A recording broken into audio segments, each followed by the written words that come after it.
Hello everyone, welcome to Commerce Net Achievers. My name is Talveer Singh और स्वागत है सभी का आज के इस सेशन में। तो आज के इस सेशन में मैं आप लोगों को एक नया टॉपिक जो आपके पेपर 1 में न्यूली इंट्रोड्यूस हुआ है, 4 टाइप्स ऑफ मिस कम्युनिकेशन। ठीक है, कम्युनिकेशन के बैरियर्स आपने पढ़ी होंगी, टाइप्स पढ़ी होंगी, लेकिन कुछ मिस कम्युनिकेशन की टाइप्स हैं जो कि आप लोगों को पता होनी चाहिए। इस बार 3-4 क्वेश्चन पूछे गए थे, तो उम्मीद करते हैं कि अगली बार भी यहाँ से क्वेश्चन बन सकता है। बिल्कुल छोटा सा टॉपिक है, लेकिन इसको समझना काफ़ी ज़्यादा ज़रूरी है। कुछ टर्म्स हैं जो आप लोगों को अंडरस्टैंड करनी है। एक बार आप इस वीडियो को देख लोगे तो ये टॉपिक आपके माइंड में फिक्स हो जाएगा। उसके साथ साथ चैनल को अगर सब्सक्राइब नहीं किया है तो सब्सक्राइब कर लो, ताकि जो भी वीडियो अपलोड करूँ उसकी नोटिफिकेशन आपको मिलती रहे।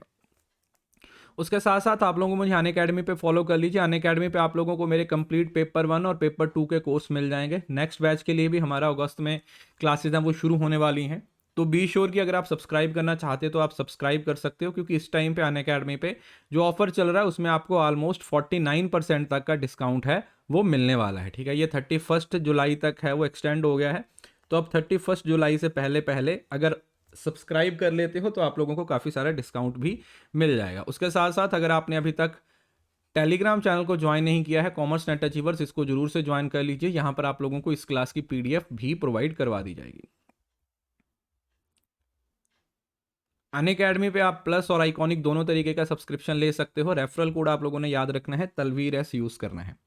अभी हमारे पास 4 तरीके का मिस कम्युनिकेशन है। ठीक है, ये टॉपिक मैंने आपको थोड़ा सा रिवाइज करवाया था जब मैंने आप लोगों को एक यूट्यूब की मैराथन में ये टॉपिक कवर करवाया था, लेकिन अब मुझे लगा कि आप लोगों को ये टॉपिक है वो थोड़ा डिटेल में पढ़ाऊं, इसके सारे एस्पेक्ट्स के बारे में आप लोगों को बताऊं। उसके लिए मैंने ये टॉपिक है वो लिया है, ताकि आप लोगों को ये पॉइंट्स हैं वो अच्छे तरीके से क्लियर हो जाएं। ठीक है, तो इससे आप लोगों को कोई कंफ्यूजन नहीं रहेगी।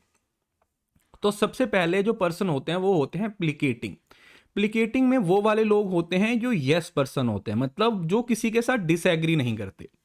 इंग्रिएटिंग eager to please and apologetic, मतलब ये वो लोग होते हैं जो किसी के साथ डिसएग्री नहीं करते, हमेशा खुश रहते हैं और दूसरों को भी खुश रखना चाहते हैं। बस लिखा हुआ ना कि ये इनकी परसेप्ट, मतलब ये किसी के साथ डिसएग्री नहीं करते, और अगर इनको लगता है ना कि गलती है तो ये फटाफट से सॉरी भी बोल देते हैं।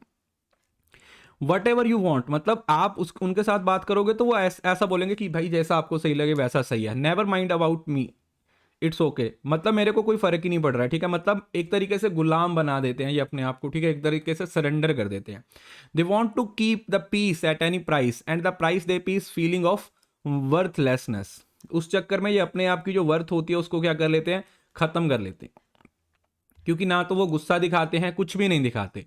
इस वजह से वो अंदर ही अंदर भरते रहते हैं और धीरे धीरे डिप्रेशन की तरफ चले जाते हैं। तो प्लिकेटिंग में जो लोग होते हैं उन लोगों को ये चीज समझ लेनी चाहिए कि इट्स ओके टू डिसएग्री, कि यार किसी के साथ डिसएग्री होना कोई बहुत बड़ी बात नहीं है। तो प्लिकेटिंग में वो लोग आते हैं जो हमेशा यस बोलते हैं, किसी के साथ डिसएग्री नहीं करते, अपनी ही गलती मान लेते हैं, दूसरों को बोल देते हो कि जो जैसा आपको लगता है वो ठीक है, मेरे बारे में सोचने की ज़रूरत नहीं है। तो प्लिकेटिंग में वो लोग होते हैं जो दूसरों को खुश करने में और चाहते हैं कि दूसरे भी उनको खुश करें, ये होते हैं हमारे प्लिकेटिंग। ठीक है जी, प्लिकेटिंग ये आप लोगों ने याद रखना है।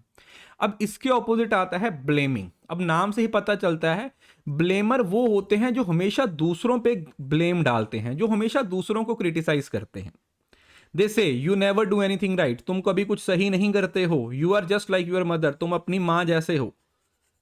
मतलब ये लोग अपनी गलती कभी नहीं मानेंगे। अगर इनसे बाई चांस कोई गलती हो भी जाती है तो ये उस गलती के लिए किसी दूसरे पर्सन को ब्लेम करेंगे। Given a problem, blamers feel the best defense is a good offense because they are incapable of dealing with or expressing pain or fear. Blamers need to able to speak on their own behalf without indicating others in the process. ब्लेमर्स अपने आप को किस तरीके से सही कर सकते हैं कि हर काम की, हर कम्युनिकेशन के प्रोसेस की जिम्मेवारी अगर वो खुद लेंगे, अगर वो खुद जिम्मेवारी लेंगे तभी हम बोल सकते हैं कि उनका कुछ भला होने वाला है। अदरवाइज वो सिर्फ और सिर्फ दूसरों को ब्लेम करते रहते हैं, दूसरों पे लांछन लगाते रहते हैं। क्लियर है जी। थर्ड आते हैं कंप्यूटिंग। कंप्यूटिंग में वो लोग आते हैं जो सुपर रीजनेबल होते हैं, एकदम से काम रहते हैं, कलेक्टेड रहते हैं।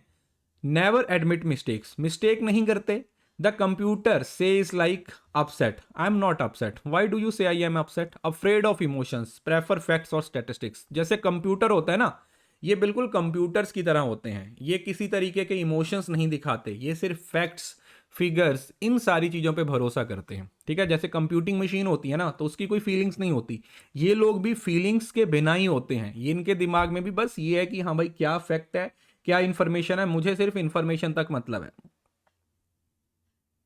लिखा हुआ है ना, I don't reveal my emotions and I am not interested in anyone else. ना तो मुझे अपनी फीलिंग्स को एक्सप्रेस करना है और ना ही मैं किसी बंदे में इंटरेस्टेड हूं। तो ये आप लोगों का किसका पार्ट बन जाएगा, this will become the part of computing. Then आता है डिस्ट्रैक्टिंग। डिस्ट्रैक्टिंग वो वाले लोग होते हैं जो हमेशा स्ट्रेस के अंडर रहते हैं, डायरेक्ट कांटेक्ट है वो हमेशा अवॉइड करते हैं और जल्दी से फटाफट से अपने सब्जेक्ट को चेंज कर देते हैं। क्यों? क्योंकि ये बहुत चालाक होते हैं, ये दूसरों को डिस्ट्रैक्ट करने की कोशिश करते हैं। Confronting the problem might lead to a fight which could be dangerous. What's the problem, समझ रहे हो ना? डिस्ट्रैक्टिंग कौन होते हैं? जो लोग बस डिस्ट्रैक्ट करना चाहते हैं, जिनका फोकस नहीं होता, वो क्या करते हैं, वो सिर्फ और सिर्फ डिस्ट्रैक्ट करना चाहते हैं। प्रॉब्लम है तो प्रॉब्लम का सोल्यूशन नहीं है, बस उसके सोल्यूशन के प्रति आपको डिस्ट्रैक्ट कर दिया जाता है। तो ये चार तरीके के लोग होते हैं। प्लिकेटिंग जो सबको खुश रखना चाहते हैं, ब्लेमिंग जो दूसरों पे ब्लेम करते हैं, कंप्यूटिंग जिनके अंदर कोई भावनाएं नहीं होती, कोई फीलिंग्स नहीं होते, कोई इमोशंस नहीं होते, और डिस्ट्रैक्टिंग में कौन से लोग होते हैं, जो हमेशा दूसरों को डिस्ट्रैक्ट करते रहते हैं। अब जो आपके पेपर में वर्डिंग आई थी वो देखो, प्लिकेटिंग के लिए जो वर्डिंग यूज की थी, टॉकिंग इन एन इंग्रेशिंग वे, तो जो दूसरों को खुश करने वाले तरीके से बात करते हैं। Blaming, fault finding and acting as superior, जो फैक्ट फाइंड, जो ब्लेमर होते हैं वो अपने आप को सुपीरियर मानते हैं और दूसरों में हमेशा गलतियां निकालते रहते हैं। कंप्यूटिंग का मतलब होता है बीइंग ओवर करेक्ट, क्योंकि ओवर करेक्ट किस चीज के लिए? क्योंकि फीलिंग्स तो कोई है नहीं, तो अपने आप को ओवर करेक्ट समझते हैं, फैक्ट्स और फिगर्स पे भरोसा करते हैं। और डिस्ट्रैक्टिंग क्या होते हैं? डूइंग और सेइंग व्हाट इज इररेलेवेंट, ये हमेशा वही बात बोलेंगे जो कि बिल्कुल इररेलेवेंट होगी। इसमें रेलेवेंस नाम की कोई चीज नहीं होगी, इट इज ऑलवेज इररेलेवेंस। तो ये चार तरीके के टाइप्स ऑफ मिस कम्युनिकेशन है। ठीक है, इस बार भी क्वेश्चन पूछा गया था, हो सकता है अगली बार भी पूछा जाए। अभी तो जैसे मैच द कॉलम में पूछा गया था, हो सकता है अगली बार आप लोगों को सिंगल टर्म को बेस बना के भी क्वेश्चन पूछा जा सकता है। पीडीएफ के लिए टेलीग्राम चैनल को ज्वाइन कर लीजिए, यहां पर आपको इसकी पीडीएफ भी मिल जाएगी। So that's all. उम्मीद करता हूं ये छोटा सा सेशन आपको अच्छा लगा होगा, इंपॉर्टेंट है, प्लीज ये सारे पॉइंट्स नोट डाउन कर लीजिए। मिलेंगे नेक्स्ट किसी और सेशन में किसी और पर्टिकुलर टॉपिक के साथ। तब तक खुश रहिए, हंसते रहिए, मुस्कुराते रहिए, और हाँ, इस वीडियो को शेयर करना ना भूलें, बिकॉज शेयरिंग इज केयरिंग।